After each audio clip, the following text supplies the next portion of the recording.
3. Bienvenidos una vez más a el estudio del Antiguo Pacto. Hoy nos toca escudriñar el libro de Reyes. El primer libro de Reyes, tanto como el segundo libro de Reyes, en el canon hebreo conforman un solo libro. Y de hecho también en la Septuaginta, tanto Samuel como Reyes son prácticamente los libros de los reinos, primero, segundo, tercero y cuarto libros de los reinos. Y en la Vulgata, que es la traducción al latín, se le llama simplemente libro de los reyes, primera, segunda, tercera y cuarto libro de los reyes, tanto Samuel como Reyes. De hecho, como ya vimos anteriormente, este libro de Reyes es una continuidad del segundo libro de Samuel. Recordemos que ya en segunda de Samuel ya hemos visto el inicio del reinado de la monarquía en Israel con Saúl y terminó con la muerte de Saúl, y después continuó David reinando en todo Israel. Pero ya a partir de este primer libro de Reyes vamos a ver la división del reino de Israel. Este primer libro narra desde el complot de Adonías, uno de los hijos del rey David, para usurpar el trono, y después es prácticamente destituido por su propio padre, quien unge a Salomón como el sucesor de él, y nos narra hasta parte de la historia de los reyes de Ocosías, el hijo del malvado rey Acab de Israel, y de Josafat, rey de Judá. Este libro es muy interesante porque demuestra sobre todo en el reino del sur, el reino de Judá, vemos altibajos en lo que respecta a la obediencia al pacto de Jehová. En el reino del sur hubieron 19 reyes, con una reina que fue Atalía, ¿sí? Pero fue la única excepción. De todos los 19 reyes del reino del sur, todos eran descendientes del rey David, cumpliendo así Dios su pacto que le dio a David de que sus hijos estarían siempre en el trono de Israel. Pero por el lado contrario, en el reino del norte también hubieron 19 reyes, pero la diferencia fue de que estuvieron repartidos como en 9 dinastías. Y el reino del norte, todos los 19 reyes reinaron un periodo aproximado de 210 años, mientras que el reino del sur reinaron un periodo aproximado de 345 años. Algo muy importante en este libro, en los dos libros de Reyes que vamos a ver, es que vemos mucha actividad profética.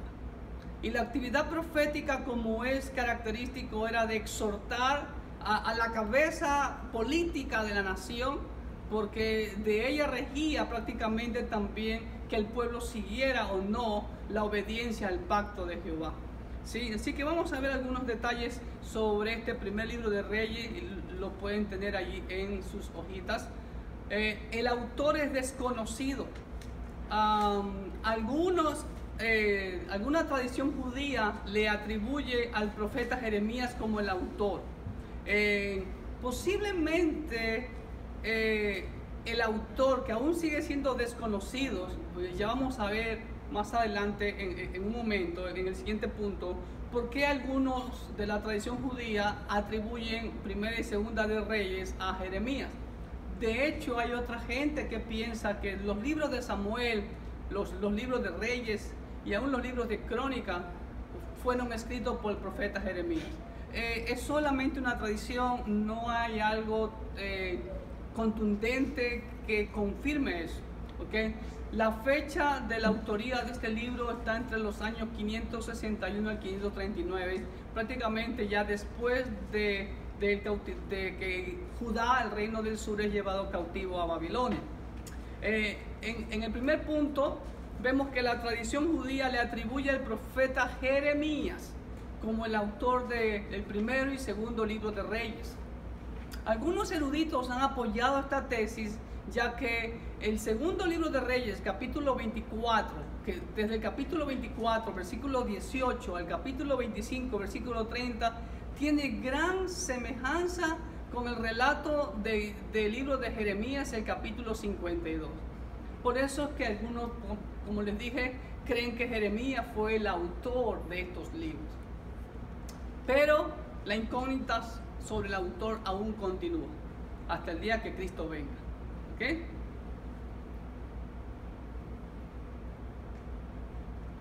En el canon hebreo, primer libro y segundo libro de Reyes es un solo libro. ¿Ok? En la Tanaj. Pero en la Septuaginta, que es la traducción griega de la Tanaj hebrea, ¿sí? Los libros de Samuel y los libros de Reyes están divididos en primera, segunda, tercera y cuarto libro de los reinos.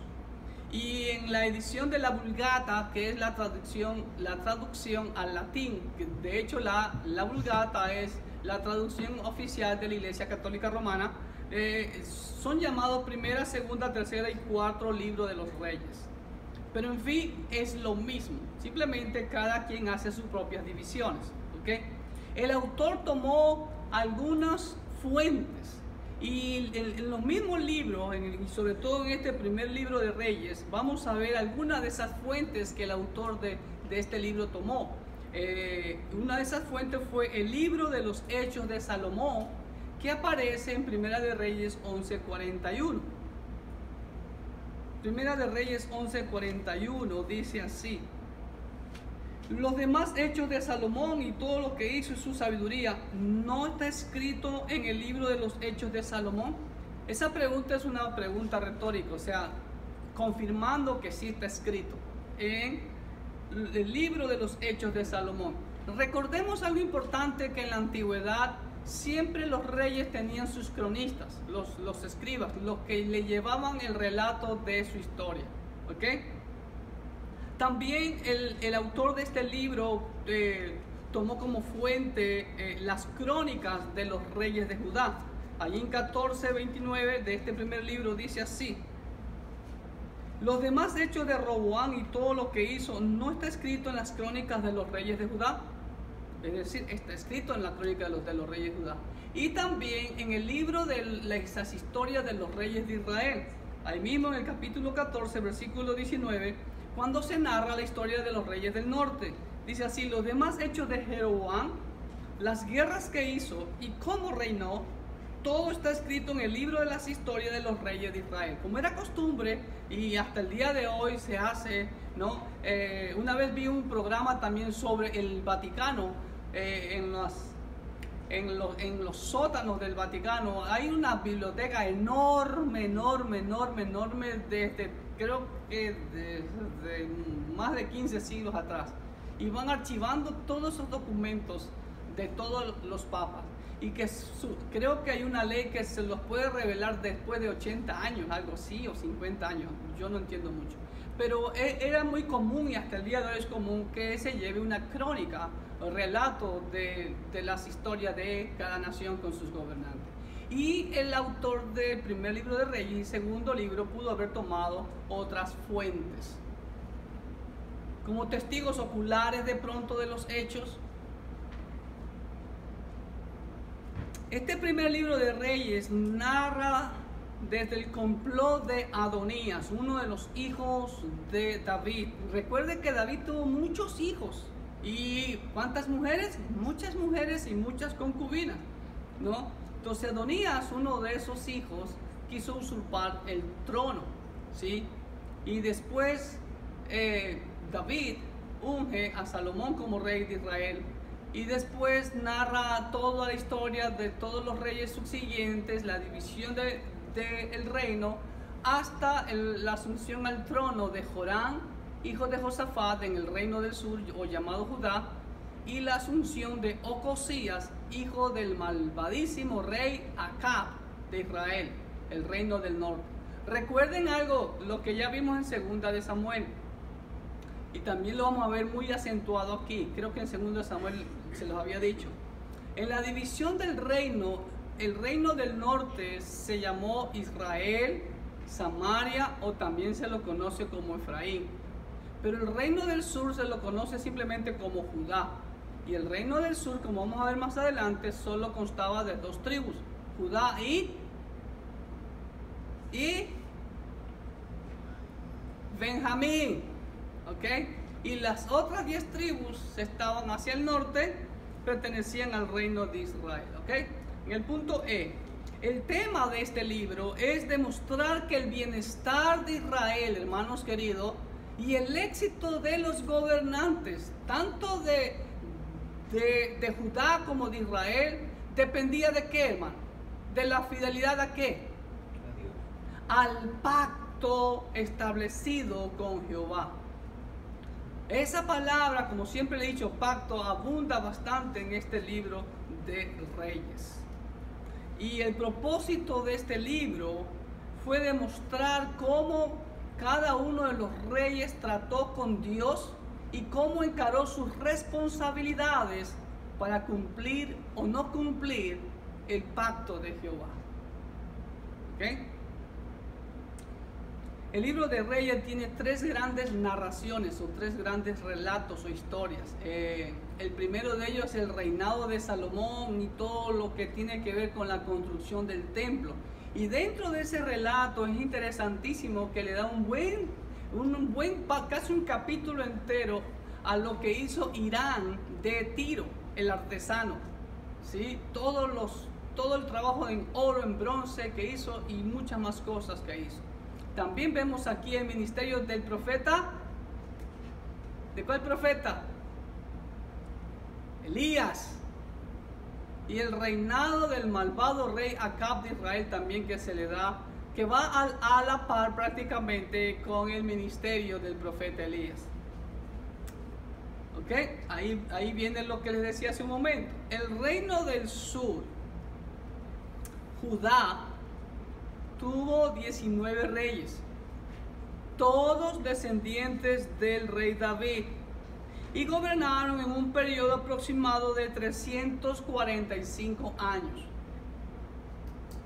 En medio de esos reinados de los hijos de David, Atalía, hija de Omri, del rey de Israel, usurpó el trono por un periodo de 6 años, matando a todos los hijos del rey, de su hijo el rey que había muerto. Pero una hermana de, no me acuerdo si era el rey Jorán, ¿sí?, salvó a uno de ellos y después ya se sofocó la traición. Pero casi la mitad de los 19 reyes del reino del sur de Judá siguieron el ejemplo de su ancestro el rey David, en los cuales hubieron avivamientos. Y algo muy característico también aquí, hermano, cuando usted lea todos Reyes, todos Crónicas, Esdras y Nehemías sobre todo, usted se va a dar cuenta que en todo este periodo de la monarquía, por mucho tiempo el pueblo de Israel, solamente en los avivamientos, obedecían las fiestas de Jehová. Pero por lo general no cumplían las fiestas de Jehová. El reino del norte, Israel, ahí está. Acuérdese cómo se llama el reino del norte: Israel, Samaria o Efraín. Tuvo 19 reyes de 9 diferentes dinastías y reinaron en un periodo aproximado de 210 años hasta su deportación total y final a Siria, de la cual nunca volvieron. Y todos los 19 reyes del reino del norte, de Samaria o de Efraín, hicieron lo malo ante los ojos de Jehová, uno más malvado que otros. ¿Okay? Y esto es muy importante que he acotado aquí. El rey David fue la norma que Dios usó en cuanto a lo bueno ante los ojos de Jehová. Lo usó como norma para todos los reyes de Judá y aún también para los reyes del norte. Por otro lado, la contrapartida fue Jeroboam, el primer rey del norte, que fue la norma en cuanto a ¿qué? A lo malo ante sus ojos. Y siempre hicieron lo malo conforme a Jeroboam, o más maldad que Jeroboam. ¿Ok? algo que no está en sus notas, como le decía también, vemos aquí cómo Dios levanta profetas para ir a exhortar a los reyes. Y ahí vemos claramente también cuál es la función profética: exhortar, llamar la atención sobre todo a la cabeza de la nación, la cabeza política, ¿ok? Al rey. Y podemos hacer una división del primer libro de Reyes. Yo la he hecho de esta manera: la primera división, los últimos días y muerte de David, del capítulo 1:1 hasta el capítulo 2, versículo 11.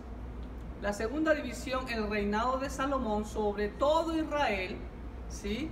Eso abarca del capítulo 2, versículo 12 hasta el capítulo 11.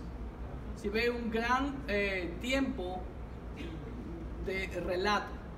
La tercera división la podemos tomar desde la asunción de Roboam y el comienzo de la división del reino, y también Jeroboam reina en Israel, el reino del norte, de los capítulos 12 al capítulo 14. Y la cuarta división, los reyes de Judá y los reyes de Israel, se van narrando en forma alternada uno con otros, ¿sí? E inclusive se toma como referencia de años los reinados de cada reino, ¿ok? Vemos al final el malvado rey Acab hasta la asunción de Joram, rey de Judá, y Ocosías, rey de Israel. Y como siempre en cada libro que vemos en el libro, tanto en los libros de Reyes y Crónicas, que es prácticamente lo mismo, es una repetición con de pronto un poquito más de detalles o menos detalles que los libros de Reyes, vemos a Jesucristo como nuestro rey gobernante. ¿Ok? Ahora sí vamos a abran sus Biblias para ir analizando los 22 capítulos en forma rápida, panorámica, de este primer libro de Reyes. El primer capítulo, Adonías y Acab son las respuestas. El primer capítulo del primer libro de Reyes narra los últimos días de David. Ya David estaba anciano, ya le buscaron a una jovencita, imagínense, para que lo calentara, Abisag, pero tsunamita, pero nunca hubo nada con ella. Y ya anciano David, Adonías, hace un complot y se proclama rey. Vemos aquí un mal liderazgo de Adonías. Ya previamente David había dicho, le había dado la palabra, y también por orden de Jehová, que quién iba a ser el sucesor de David. Salomón. Sí, entonces vemos el complot de Adonías, y el general de David, Joab, lo apoya para usurpar el reino. En los primeros 10 versículos vemos aquí tristemente un mal liderazgo, tanto del hijo del rey, que no se sometió a la voluntad de Dios ni a la voluntad del rey, como del general del ejército de Israel, Joab. Pero vemos por otro lado el buen liderazgo del profeta Natán. ¿Ok? Como buen profeta de Dios, hace que la orden de Dios y la orden del rey se cumplan. Entonces, la orden del rey de coronar como sucesor de él a Salomón. Entonces, Adonías teme su muerte cuando Salomón es proclamado y es montado en la mula del rey, y hace que el rey ordena que lo suban en su mula y lo presenten ante el país prácticamente. Y entonces todos los que estaban celebrando con Adonías salieron corriendo, y Adonías se esconde en el tabernáculo y se agarra de los cuernos del altar, y Salomón lo manda a ver. ¿Y qué cree? Que Adonías le temblaban las piernas, pero a Salomón lo manda a su casa. ¿Ok? En el capítulo 2, esto es muy bueno de parte de David, la exhortación de David a Salomón para que siga, ¿qué cosa? Siga el camino de quien dicen sus hojas, ¿sabes? El camino de Jehová, así es. En pocas palabras, David le dice, sigue mi ejemplo, ¿ok? Que no se aparte, que no se desvíe del camino del Señor. Vemos también la muerte del rey David y Salomón comienza a reinar. Y después de que comienza a reinar, viene la ejecución de Adonías, no por venganza de Salomón, sino que Adonías, a pesar de que quería usurpar el reino, después quiso tomar a Abisag, la sunamita, que era la concubina del rey David. Entonces Salomón lo tomó como una rebelión y lo mandó matar. Y también muere Joab.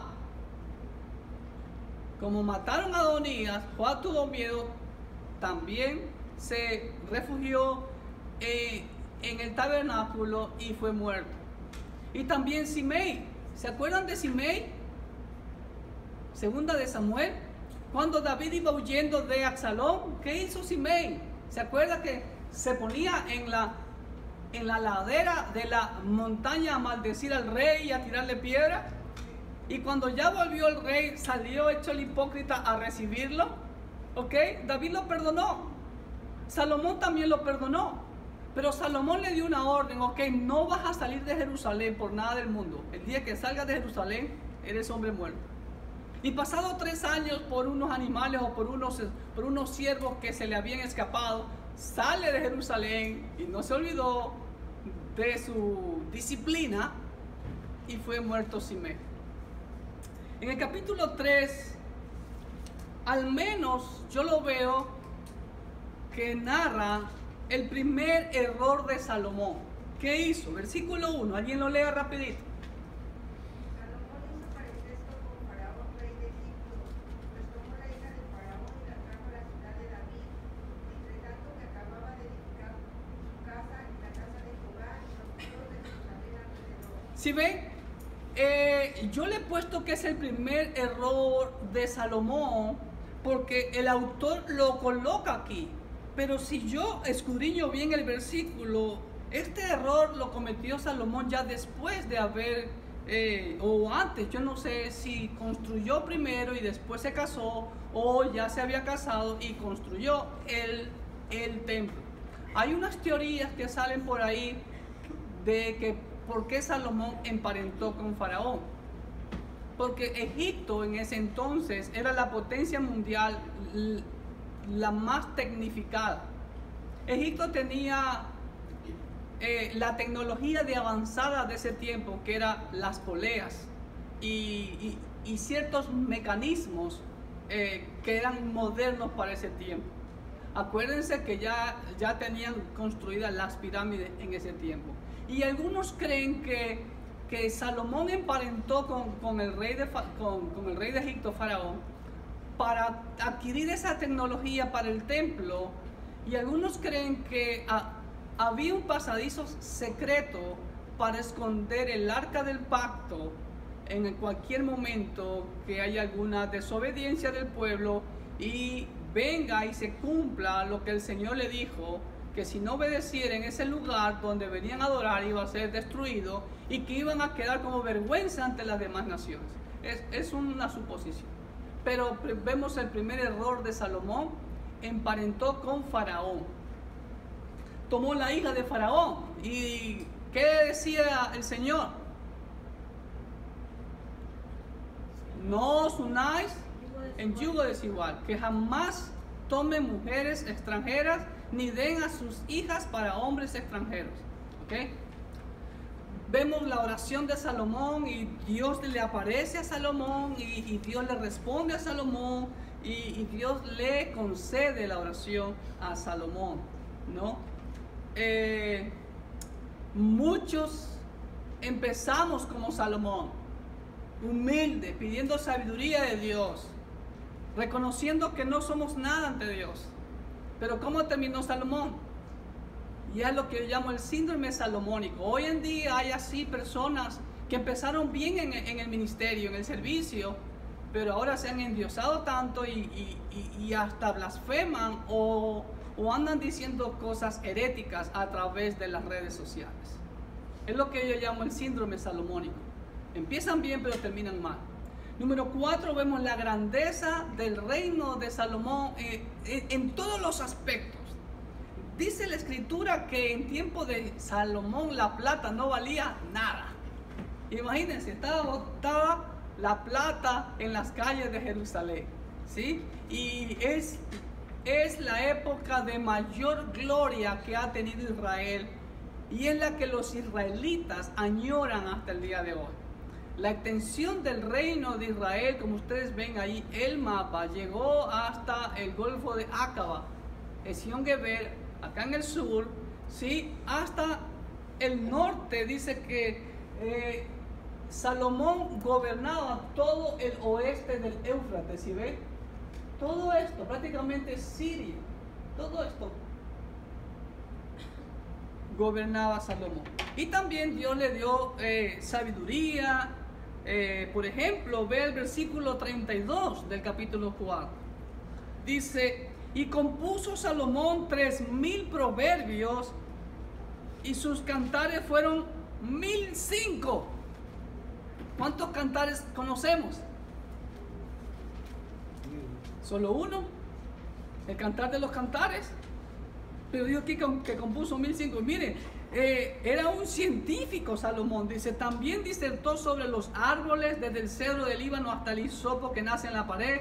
Asimismo disertó sobre los animales, sobre las aves, sobre los reptiles y sobre los peces. Y para oír la sabiduría de Salomón venían de todos los pueblos y de todos los reyes de la tierra, a donde había llegado la fama de su sabiduría. ¡Wow! Dios le dio eso, grandeza y sabiduría. Y vemos también importante que abarca los primeros 19 versículos, los funcionarios y gobernadores de Salomón. Eso es digno de notar, que hay que todos esos nombres quedaron para la posteridad, como ya hemos visto anteriormente en el libro de Samuel. Dios incita o nos insta a que demos reconocimiento a los colaboradores. ¿Ok? Capítulo 5. ¿Qué vemos en el capítulo 5? Salomón se prepara para construir el templo tan añorado por su padre, tan deseado por su padre. Entonces vemos capítulo 5 prácticamente son los preparativos de Salomón para la construcción del templo. El templo a Jehová. Estamos. Algo muy interesante es que ¿en dónde se construyó el templo? Capítulo 6. Ya vemos. ¿Alguien que me lea el primer versículo del capítulo 6? En el año 480 después que los hijos de Israel salieron de Egipto, el cuarto año del principio del reino de Salomón sobre Israel, en el mes de Sif, que es el mes segundo, comenzó él a edificar la casa de Jehová. Ok, y de ahí vemos todas las medidas del templo que fueron dados por el Señor. Ahora, recuerde que el templo fue levantado ¿en dónde? Ya vimos en segunda de Samuel, cuando David hace el censo, Dios lo castiga y David va a ofrecer sacrificio.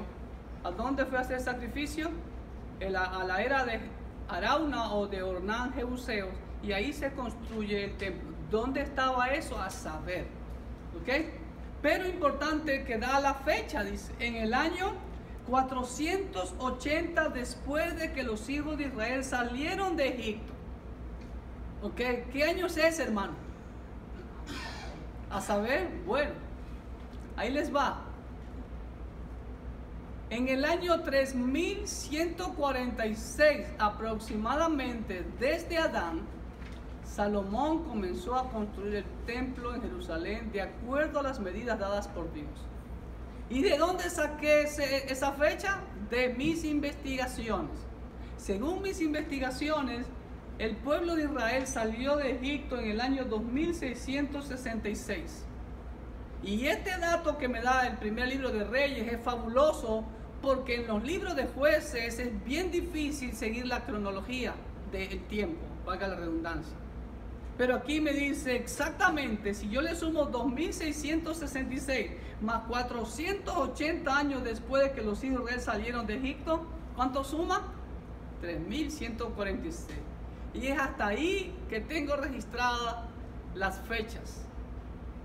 Todavía no he terminado hasta la deportación a Babilonia.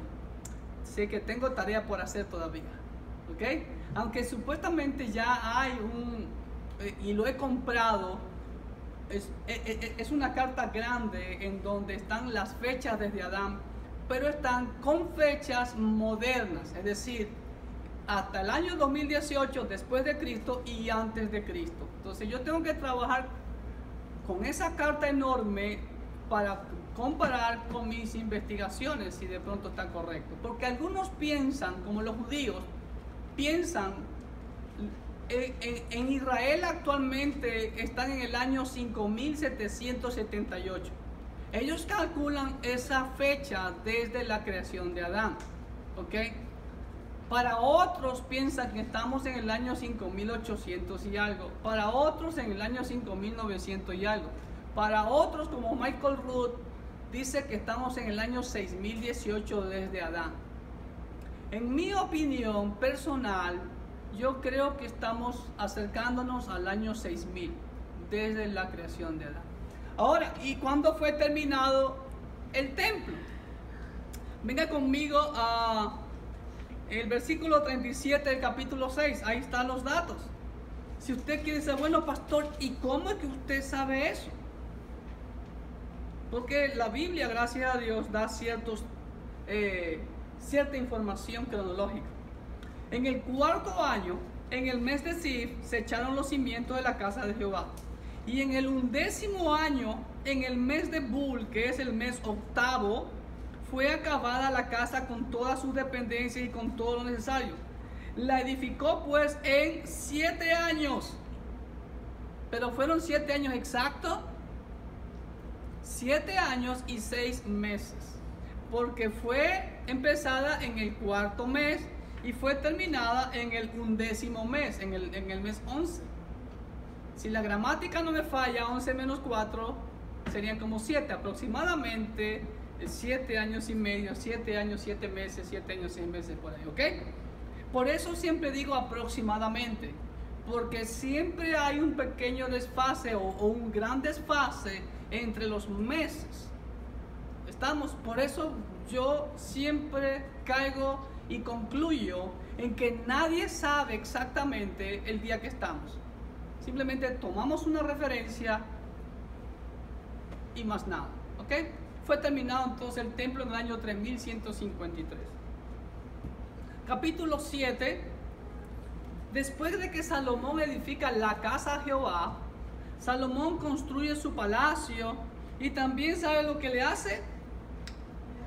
Una casa a su esposita, a la esposa de Faraón. Miren, ahí está la casa de Salomón. ¿Ok? No crean que eso es una piscina, hermano, era típico, no sé, eso lo vi por internet. Salomón edifica su palacio y una casa para la hija de Faraón. Y vemos, como les decía, un gran relato que va desde los versículos 13 al 51, este capítulo 7, de lo que hizo Irán el artesano de Tiro. Fíjense cómo un extranjero ayudó grandemente, y no solamente Irán el artesano, sino también el rey Irán, porque Irán también se llamaba el rey de Tiro. Ayudó, mandó madera, mandó oro para la construcción del templo. ¿Qué nos dice eso, hermanos queridos? ¿Los inconversos no pueden ayudar en una obra cristiana? Aquí vemos el principio, hermanos. Si viene un inconverso millonario y nos quiere donar un terreno, ¿le vamos a decir que no porque es inconverso? Bienvenido. Gracias le decimos. Dios te bendiga, déjame orar por ti. ¿No es verdad? Dios pone a las personas indistintamente si es creyente o no es creyente. Aquí vemos que el rey Irán mandó flota, mandó su gente, sus profesionales para construir el templo de Salomón. De hecho, prácticamente podemos decir que el templo de Salomón fue construido por extranjeros. ¿Ok? En capítulo 8, aquí viene ya, el arca es llevada de la ciudad de David hasta el palacio, hasta la casa de Jehová. ¿Ok? Ahí vemos que Salomón dedica el templo, y cuando es llevada el arca vemos que la gloria de Dios llena el lugar, y vemos también a todos los cantores, toda la orquesta, hermano. Salomón tuvo, por así decirlo, la primera orquesta sinfónica del mundo, hermano querido. ¿Sí? Así que no nos apartamos de la alabanza. No había micrófonos, no había parlantes, y dice que todos los cantores cantaban al unísono. ¿Ok? Y Salomón bendice la casa de Jehová. Entonces vemos ahí, traslado del arca del pacto al templo, y la casa de Jehová se llena de la gloria Shekinah, la gloria de Dios. La inauguración del templo por Salomón. Entonces son las palabras de Salomón, la oración de dedicación a Salomón y la bendición de Salomón, y sacrificios y regocijo de todo el pueblo. Por 7 días celebraron.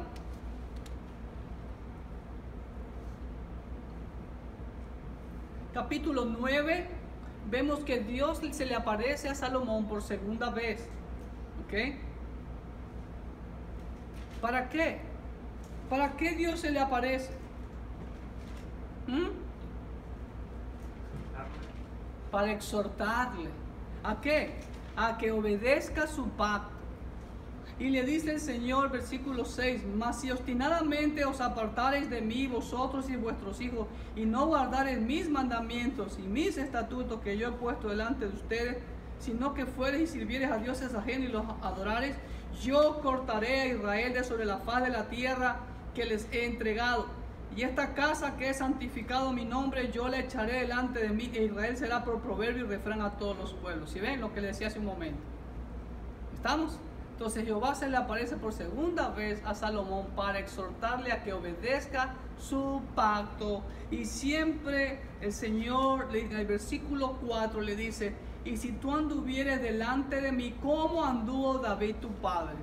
Esa frase, como David, aparece muchas veces en este libro de Reyes. Como les decía al principio, David fue la norma de lo bueno ante los ojos de Jehová. ¿Ok? En el capítulo 10, aquí también vemos capítulo 9, la fama de Salomón también comienza a crecer más y más. En el capítulo 10 vemos la visita de una reina, la reina de Saba. ¿Dónde quedaba Saba? A saber. ¿Ok? La reina de Saba visita a Salomón para ver su esplendor, aunque han hecho películas cochinas con respecto a eso, y que supuestamente Salomón tuvo un hijo con la reina de Saba. Hermano, todo eso son cosas que realmente no debemos de considerar, perder nuestro tiempo en estar viendo esas cosas. La reina de Saba visita a Salomón. Vimos anteriormente que no solamente la reina de Saba, sino muchos gobernantes, reyes del mundo, hasta donde había llegado su fama, venían a conocer al famoso rey Salomón y a todo su esplendor. ¿Ok? Pero tristemente, Salomón, versículo 11, comienza su decadencia. Si usted ve desde el versículo 11 hasta el versículo 13 de este capítulo 11, vemos lo malo que Salomón hizo ante los ojos de Dios. Versículo 1, pero el rey Salomón amó, además del eje de Faraón, a muchas mujeres extranjeras, a las de Moab, a las de Amón, a las de Edom, a las de Sidón y a las Eteas, gente de las cuales Jehová había dicho a los hijos de Israel, no os llegaréis a ellas, ni ellas se llegarán a ustedes, porque ciertamente harán inclinar vuestros corazones tras sus dioses. A estas pues se juntó Salomón con amor, y tuvo 700 mujeres reinas y 300 concubinas, y sus mujeres desviaron su corazón. Y lo mismo pasa con los hombres. ¿Dónde están las muchachas? No, que yo lo voy a ganar para Cristo. No comas cuento, no te engañes a ti mismo. Desde el primer momento que el muchacho no es cristiano, desde ahí ya estás mal, estás en rebeldía contra Dios. ¿No lo dice el pastor Clever? Y si me siguen amando, gloria a Dios, amén, aleluya. Y si no me siguen amando, gloria a Dios, amén, aleluya. Pero eso dice la palabra de Dios. ¿Ok? Entonces, vemos que Salomón se aleja y le construye altares, templos a sus mujercitas. Dice, y cuando Salomón era ya viejo, sus mujeres inclinaron sus corazones tras dioses ajenos y su corazón no era perfecto con Jehová su Dios. Ahí viene la comparación, como el corazón de su padre David. Porque Salomón siguió a Astarot, Ishtar, Easter, es la misma diosa pagana de la fertilidad. Diana,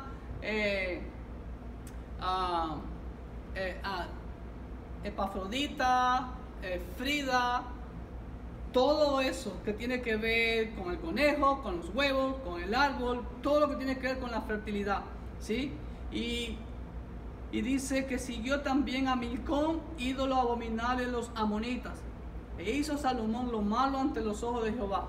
Hermano, al final de la vida de cada rey siempre va a haber un epíteto, una frase muy característica. ¿Hizo lo bueno o hizo lo malo ante los ojos de Jehová? Así se reconoce o se reconocía a los reyes de Israel, tanto de Judá como el rey del norte. Vamos al ojito. Salomón se aleja de Dios y se desvía de su pacto y es sentenciado por Dios. Y claro, hermano, toda decisión, toda acción tiene consecuencias. Y Dios le dio la sentencia de que su reino se rompería. Pero por amor a David no iba a ser en su tiempo, sino en el sucesor de Salomón, en su hijo. Y Jehová castiga a Salomón y levanta a Hadad, rey de Edom, contra él, a Rezón, rey de Damasco, y a Jeroboam, que era siervo de él. Y el capítulo 11 finaliza con la muerte de Salomón. ¿Ok? Y el capítulo 12...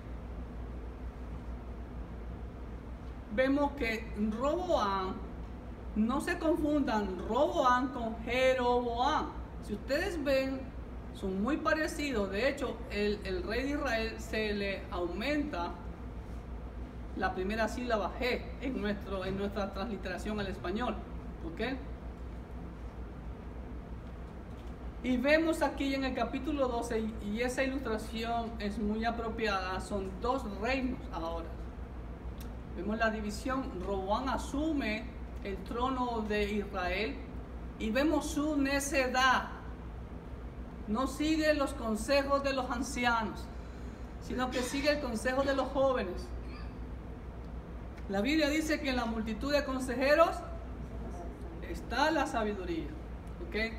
Y por su necedad, y bueno, ya estaba determinado por el Señor, comienza la división del reino.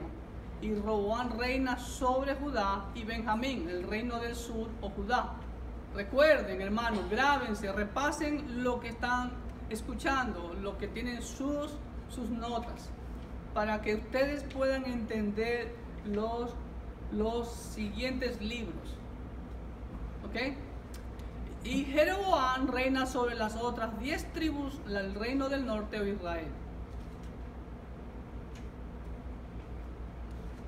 Dios le dijo a Jeroboam que le iba a dar las 10 tribus.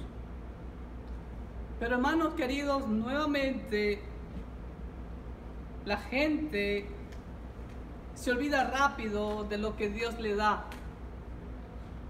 Y Dios le ofreció, le prometió seguridad en su reino y a su descendencia si él era fiel a él. ¿Pero qué creen?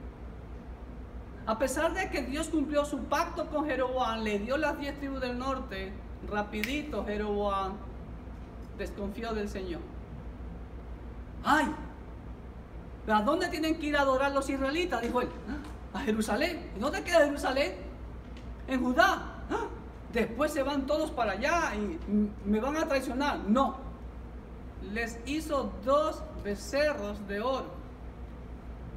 El uno fue colocado en el norte, en Dan, si no me equivoco, y el otro fue colocado, creo que fue en Betel, frontera con el reino de Judá. Y eso hizo que todo Israel se vaya tras la idolatría. Triste, hermano. Pésimo liderazgo de Jeroboam. Hoy en día no hay Jeroboanes liderando al pueblo de Dios. Sí los hay. Hoy en día ya no se trata de denominación. Se trata de que si es realmente un siervo de Dios apegado a su palabra, que cumple el pacto, y ya vimos en los libros de Samuel que es a la manera de Dios, no es a mi manera.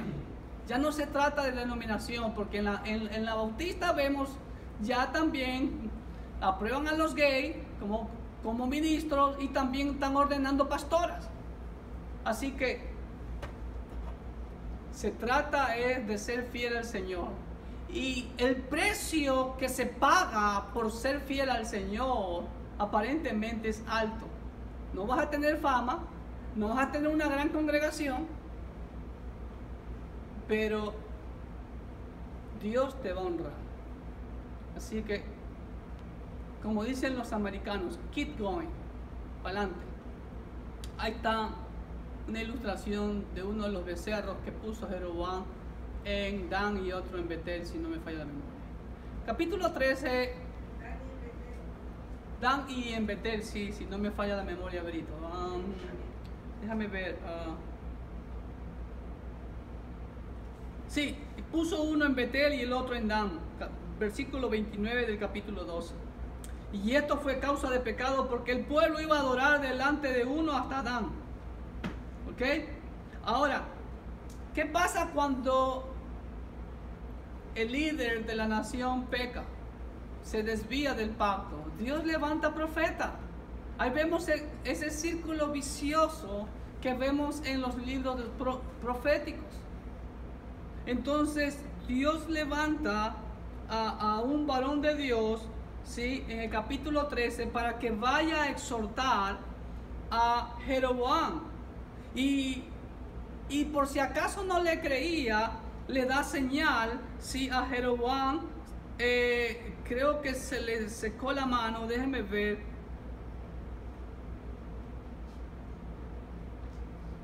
Sí,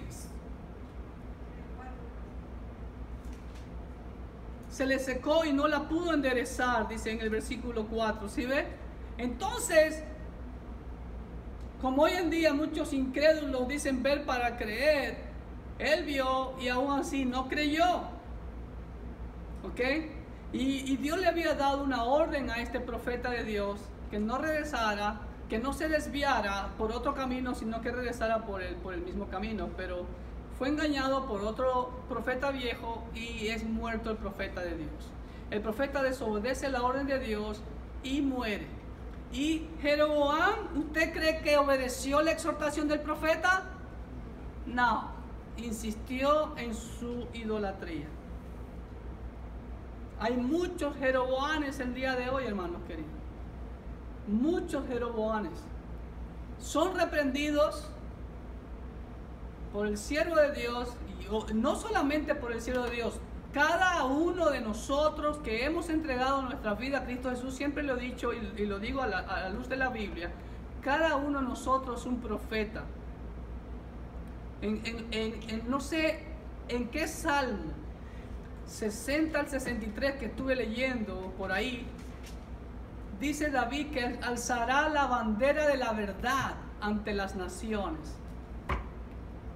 Hoy en día la iglesia sufre una falsa espiritualidad diciendo no voy a juzgar a nadie y que Dios lo juzgue, y nos quedamos con la boca callada y no levantamos, como dijo David en uno de esos salmos, la bandera de la verdad de Cristo. Vemos en las noticias ahora cómo todo Estados Unidos, los expresidentes y sus primeras damas se han levantado contra la política de este gobierno. La Iglesia Católica Romana se levantó con todos sus cardenales y obispos. ¿Y dónde está la iglesia cristiana?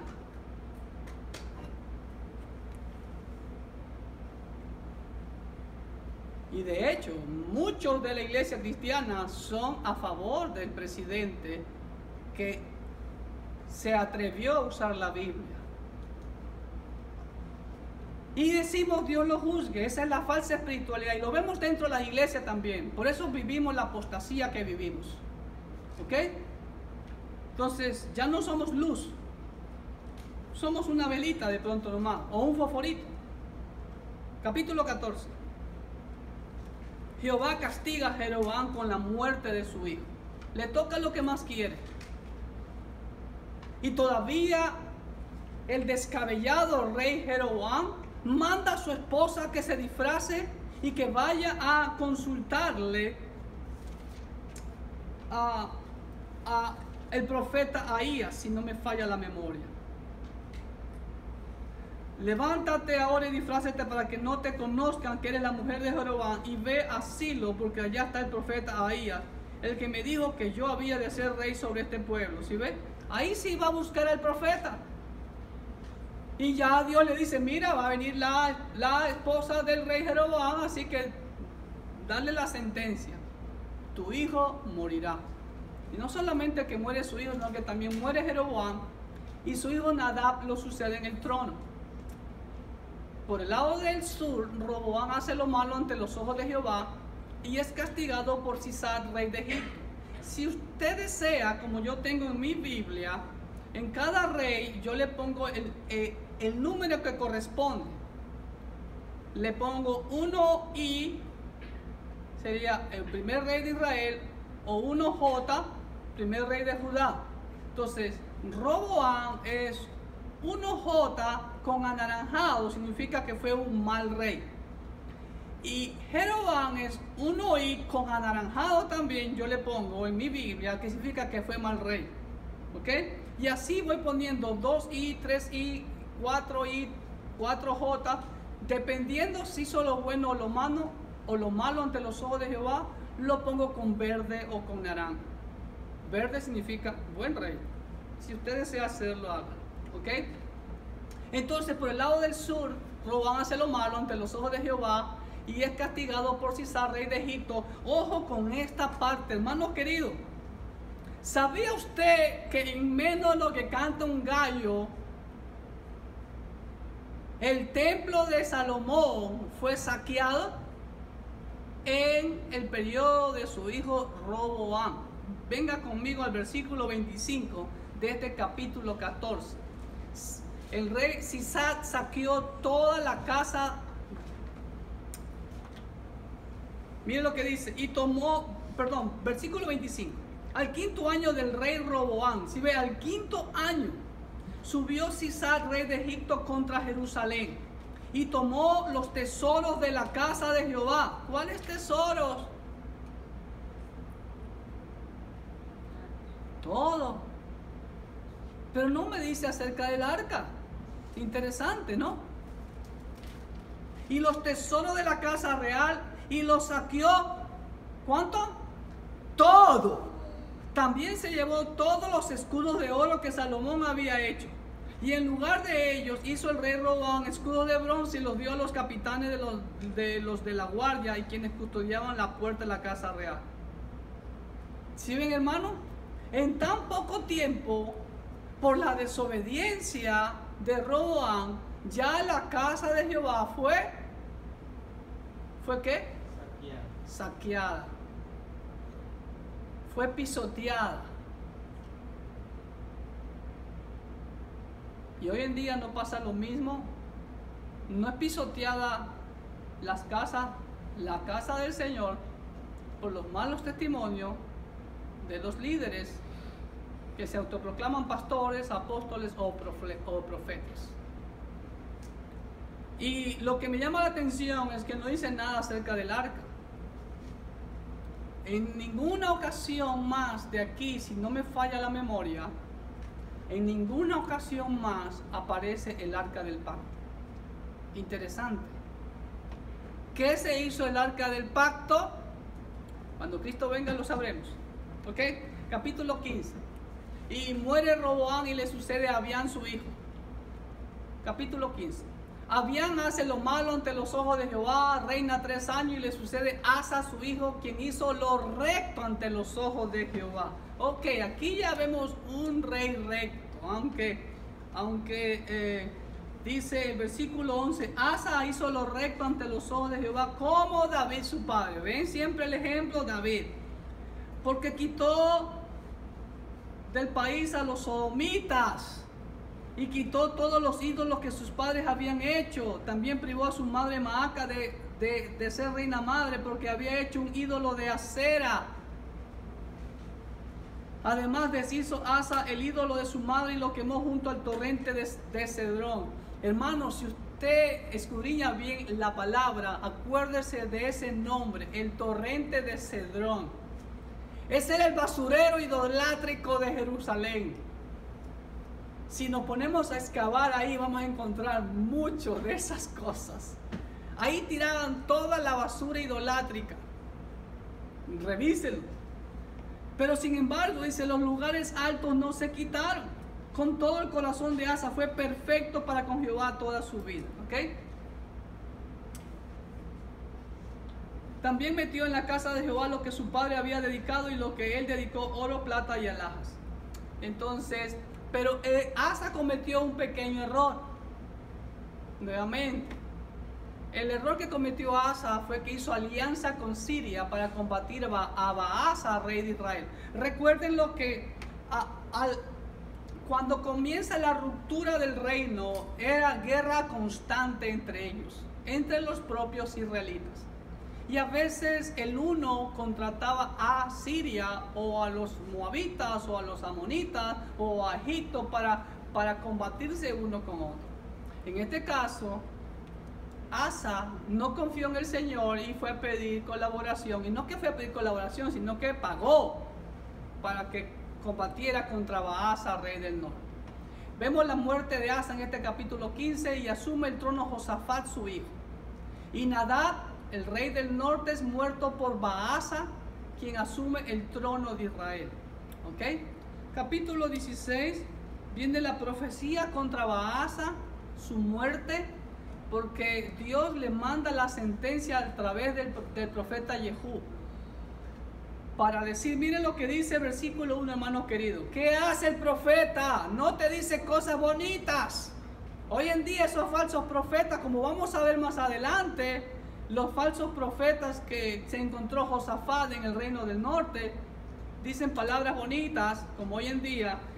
Versículo 1:16 dice, y vino palabra de Jehová a Jehú, hijo de Hanani, que dice, contra Baasa, diciendo, por cuanto yo te levanté del polvo y te puse por príncipe sobre mi pueblo Israel, y has andado en el camino de Jeroboam, y has hecho pecar a mi pueblo Israel, provocándome a ira con tus pecados, etcétera, etcétera, etcétera, barreré la posteridad de tu nombre. Entonces vemos las palabras contra Baasa. El profeta siempre va a ¿qué? ¿Cuál es la función profética? Exhortar, llamar a la persona al arrepentimiento, que se vuelva a Jehová. Ela, el hijo de Jeroboam, asume el trono de Israel y reina 2 años. Y es muerto por Sinri, un rebelde. Y este Sinri, ¿sabe cuántos días reinó? 7 días nomás reinó. Se encerró en el palacio y se vio acorralado y le metió fuego y ahí murió él también. Prácticamente se suicidó. Y asume el trono en Israel a Onri, porque el pueblo el pueblo que seguía a Onri pudo más que el que seguía a Tigni, hijo de Ginat, y Tigni murió y Onri fue rey. Hubo una pugna entre Tigni y Onri, pero más pudo Onri y quedó como rey de Israel y hace de Samaria la capital del reino de Israel. Después muere Onri y le sucede el famoso y malvado rey Acab, su hijo. ¿Ok? ¿Estamos? Capítulo 17, vemos aquí a un personaje muy conocido. se lo lee mucho en las escuelas dominicales para los niños, al profeta Elías. Y comienza el ministerio de Elías. Ahí vemos esa es una foto tal vez de alguna película. A ver, ¿quién me deduce esa foto? Es la viuda. ¿La viuda? ¿Cuál viuda? ¿De Naín? No, de Sarepta de Sidón, ¿sí? Y su hijo. Ahí va Elías y le pide comer. Y mire, me encantó esa ilustración. Dice, solo tengo este puñado, voy a recoger leña con mi hijo y vamos a morir. ¿Sí ve? Entonces, vemos el comienzo del ministerio del profeta Elías. Elías predice la sequía por 3 años.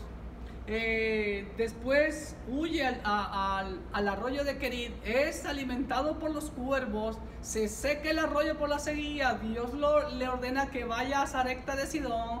Había preparado a la viuda, quien lo hospeda, lo alimenta. Nunca escaseó la harina y el aceite, pero luego su hijo muere y Elías resucita a su hijo.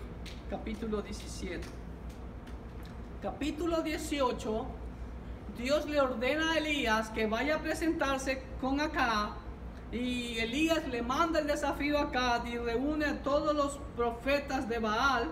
Aunque aquí dice Baal, pero vemos que Jezabel alimentaba a los profetas de Baal y Astoret, pero dice que solo se nombra a Baal, y ustedes ya saben toda la historia, y vemos el triunfo maravilloso del profeta de Dios, y todos los profetas fueron muertos, ¿sí?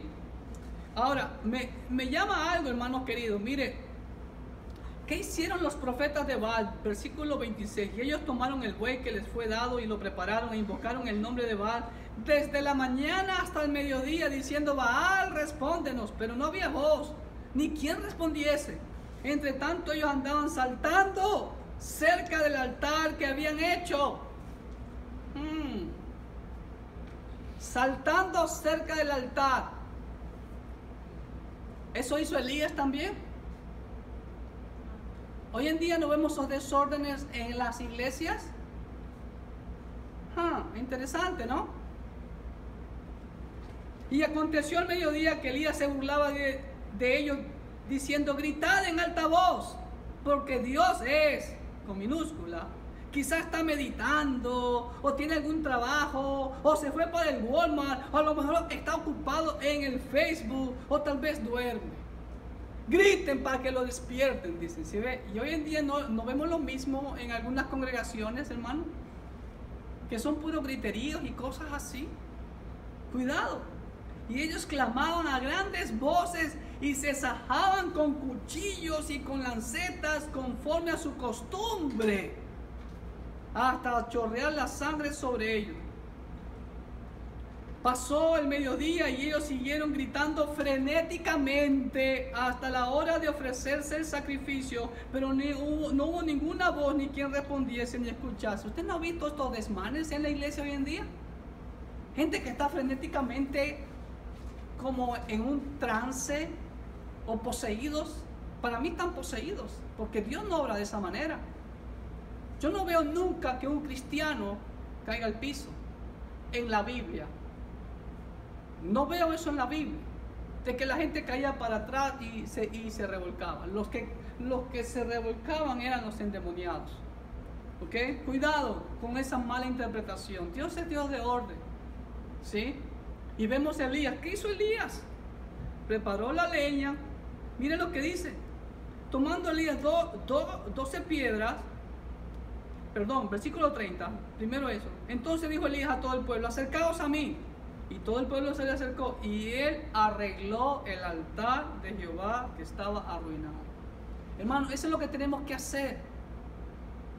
Arreglar el altar de Jehová en nuestras vidas, en nuestras familias, que está arruinado. Primeramente, para poder recibir triunfo de Dios. Y tomando Elías 12 piedras, conforme el número de las tribus de los hijos de Israel, al cual había sido dado palabra de Jehová, diciendo, Israel será tu nombre, edificó con las piedras un altar en el nombre de Jehová. Después hizo una zanja alrededor del altar en que cupieran 2 medidas de grano, etcétera, etcétera, etcétera, etcétera. Ustedes saben ya todo lo que hizo. Hizo derramar agua, etcétera, etcétera, 3 veces. No, dice, cuando llegó la hora de ofrecerse el holocausto, se acercó el profeta Elías y dijo, Jehová, Dios de Abraham, de Isaac y de Israel, sea hoy manifiesto que tú eres Dios en Israel y que yo soy tu siervo y que por mandato tuyo he hecho todas estas cosas. Respóndeme, Jehová, respóndeme, para que conozca este pueblo que tú, oh Jehová, eres el Dios y que tú vuelves a ti el corazón de ellos. Entonces cayó fuego de Jehová y consumió el holocausto hasta el agua y no quedó todito. No vemos que Elías salta, grita, patalea frenéticamente. Simplemente clamó al Señor, posiblemente levantó las manos, no lo sabemos, pero lo vemos que Él le da la gloria al Señor y vemos los resultados. Vamos a leer. Pasados los 3 años, Jehová ordena a Elías presentarse ante el malvado rey Acab. Vemos el gran triunfo de Elías sobre los profetas de Baal en el monte Carmelo. Y luego de ello Dios envió la lluvia. Ok, pero el siguiente capítulo es un capítulo un poquito medio chistoso, diría yo, pero Elías no le tuvo miedo a 700 hombres, pero le tuvo miedo a una sola mujer, a la malvada, diabólica Jezabel. Capítulo 19. Miren lo que dice. Acá dio a Jezabel la nueva de todo lo que había Elías hecho y de cómo había matado a espada a todos los profetas. Entonces envió Jezabel a Elías un mensajero diciendo, así me hagan los dioses y aún me añadan, si mañana a estas horas yo no he puesto tu persona como la de uno de ellos. Viendo pues el peligro, se levantó y se fue para salvar su vida y vino a Berseba, que está en Judá, y dejó allí a su criado. Mire, Elías tenía criado. Ajá, ok, miren el mapa. Este es un mapa de Google Maps. El punto rojo acá arriba es el Monte Carmelo, la ciudad de Haifa, la bella y muy próspera puerto de Haifa está ahí. Tristemente, no puse una foto. En el Monte Carmelo hoy se levanta un templo Bahá'í. La religión Bahá'í solamente tiene un templo en todo el mundo. Este está en Haifa, en el Monte Carmelo. Qué triste. ¿Okay? Dice que de ahí caminó ¿a dónde? Hasta Berseba, donde comienza el desierto del Negev. Dice, ahí dejó a su criado. Y él se fue por el desierto un día de camino y vino y se sentó debajo de un enebro y deseando morirse, etcétera, etcétera. El Señor se le aparece, el ángel de Jehová. Y volviendo el ángel de Jehová, versículo 7, la segunda vez lo tocó diciendo, levántate y come, porque largo camino te resta. ¿Ok? Se levantó pues y comió y bebió y fortalecido con aquella comida. Escúcheme bien, hermano querido. Caminó 40 días y 40 noches hasta, ¿están conmigo? Horeb, el monte de Dios. ¿Dónde queda Horeb, el monte de Dios? ¿Acá? No. Arabia, hermano. Aquí está Horeb, el monte de Dios. Entonces él caminó desde el Monte Carmelo a Berseba y de Berseba caminó al Monte de Dios. ¿Ok? Y él se refugió ¿en dónde? En una cueva. Ahí está la cueva de Elías hasta el día de hoy. Claro que está en Arabia y eso es prohibidísimo ir para allá. Todo eso está enrejado militarmente por el gobierno de Arabia. No permite que nadie entre. Ahí está la cueva de Elías. ¿Sí? ¿Ok? Y no sé, es solo mi suposición, no lo tomen como algo dogmático, pero para mí que Pablo también se fue para allá. Ese es el hospital y ese es el lugar donde Dios entrenó al pueblo de Israel también. Ahí en las faldas de ese monte estuvo el pueblo de Israel por un año, cuando salió de Egipto, acuérdense. ¿Ok? Y estaba ahí en la cueva y pues Dios le habla, ¿no? Hay un terremoto, todo eso, ¿sí? Y entonces Elías huye de Jezabel, fortalecido por el ángel de Jehová, el Cristo preexistente, camina hasta Horeb, donde Dios lo encamina a nuevas misiones. ¡Hey! ¡Levántate! Ya se acabó el break. Pero qué bueno, tuvo un buen break Elías, ¿no? Un buen descanso. Se tomó, creo que, vacaciones sabáticas, ¿no? ¿Cuánto tiempo le habrá llegado llegar al monte Horeb, estar ahí y después volver? Y volvió y ordena y llama a Eliseo. ¿Qué hizo Eliseo? Búscate otro. ¿No dijo eso? Estaba con los bueyes, agarró la madera de las yuntas, dice, y se volvió y tomó un par de bueyes y los mató, y con el arado de los bueyes coció la carne y la dio al pueblo para que comiesen. Después se levantó y fue tras Elías y le servía. ¡Wow! Yo quiero tener unos 10 Eliseos a mi alrededor. ¿Cuántos quieren ser? Va a estar cómico. ¿Ah? Va a estar cómico. Va a estar come. No, para servir. Amén. Capítulo 20 vemos la primera campaña de Acab contra Siria, donde también tenían guerra contra Ben-Hadad, el rey de Siria, y Acab lo vence, no, pero nuevamente el año siguiente, nuevamente Ben-Hadad ataca, y el profeta de Dios le dice que le va a dar la victoria porque tenía que darle muerte al rey. Pero ¿qué hizo Acab? Lo vence y es reprendido nuevamente por un profeta de Dios por perdonar la vida del rey de Siria. ¡Wow, hermanos queridos! ¿Qué debemos aprender ahí, hermanos? Cuando Dios dice así tiene que ser, así tiene que ser. No, que sí, pero que esto. No, así tiene que ser y punto. Pero hoy en día, como le digo, en tiempo de la apostasía hay una falsa espiritualidad. Okay. Capítulo 21.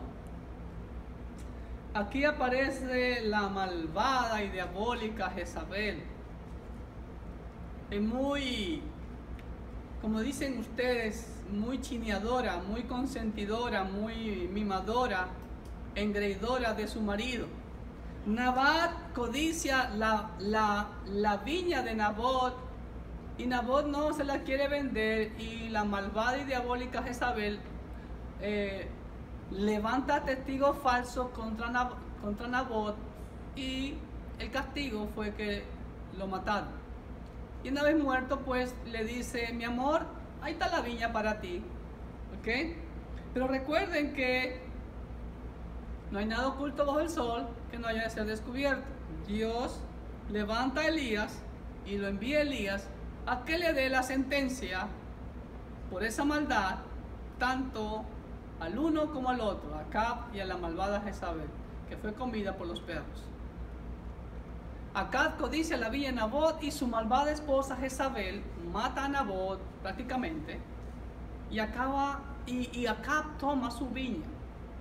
Jehová le da la sentencia a Acab y a su mujer a través de Elías. Hermanos queridos, ¿qué vemos hasta ahorita en todos estos capítulos? Hermano, disciplina de Dios. Disciplina de Dios. Disciplina de Dios.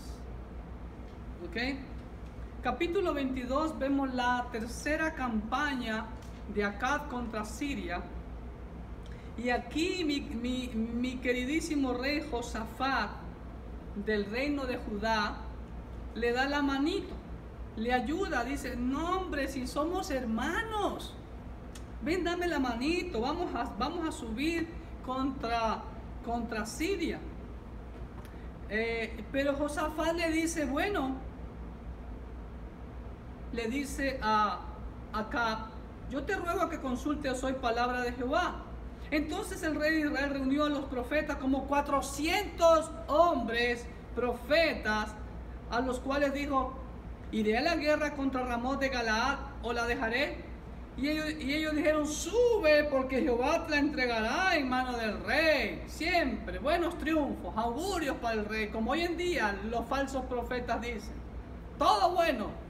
No importa que estés pecando, no importa que estés haciendo lo malo ante los ojos del Señor, pero te va a ir bien, vas a tener casa, vas a tener carro, etcétera, etcétera, etcétera. Esos son los profetas actuales.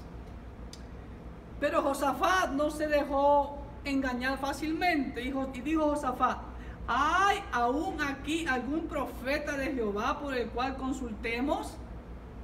Y el rey de Israel respondió a Josafat: hay un varón por el cual podríamos consultar a Jehová, Micaías, hijo de Imla.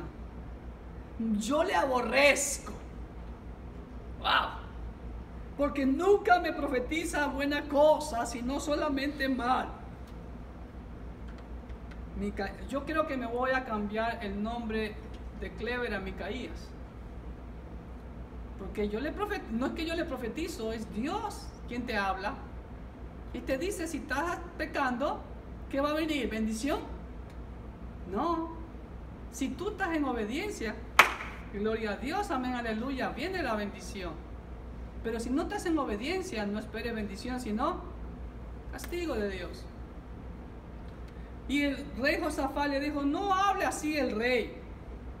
Y bueno, entonces el rey manda a llamar a Micaías, manda a un mensajero, un embajador, y cuando llega este embajadorcito a Micaías dice, mira, allá hay 400 hombres que le están profetizando buena cosa al rey, así que más te vale que profetices algo bueno. ¿Y qué dice Micaías? Yo solamente diré palabra de Jehová. ¿Ok? Y bueno, no le creyeron a Micaías, ¿sí? Y se acercó Sedequías, un falso profeta, hijo de Kenaana, y golpeó a Micaías en la mejilla, diciendo, ¿por dónde se fue de mí el Espíritu de Jehová para hablarte a ti? Y Micaías respondió, he aquí, tú lo verás en aquel día, cuando te irás metiendo de aposento en aposento para esconderse. Y todos saben la historia. Acá todavía lo engaña Josafat, le dice, mira, tú vístete tus ropas reales y yo me voy a vestir como cualquier hombre, como cualquier soldado. Pero el rey de Siria había dado la orden solo matar al rey de Israel. Entonces dice que lo acorralaron a Josafat, el rey del sur, pero dijeron, no, este no es el rey. Entonces se fueron, y un soldado dice que de los sirios a la aventura lanza una flecha y lo traspasa acá. Y le pide a su conductor de su carro que lo saque de la batalla, pero la batalla arreciaba y a la tarde se lo lleva, pero ya moribundo. Y el carro donde iba el rey Acab se llenó de sangre y los perros lamieron su sangre. Es así como termina la vida de este malvado rey Acab.